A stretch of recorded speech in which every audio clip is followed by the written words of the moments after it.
另外，議員梁玉華亦質詢政府點解唔主動向外界交代海底隧道嘅興建計劃，將來會唔會考慮就涉及重大公共利益嘅工程設立明確嘅發布機制，減少坊間不必要嘅揣測。再由劉晴報導。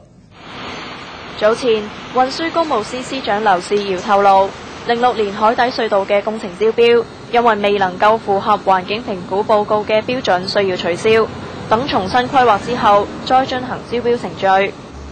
梁玉華指出，佢曾經喺舊年嘅1月就海底隧道問題提出質詢，至今事隔1年都未作回應。佢質疑當局點解唔可以主動交代無法如期動工嘅原因，有關調整會唔會牽涉到具體方案嘅變更？調整之後嘅內容會唔會主動公開向外界說明？初步方案將會透過乜嘢途徑聽取社會意見？將來會唔會考慮就涉及重大公共利益嘅工程設立明確嘅發布機制，減少坊間不必要嘅揣測？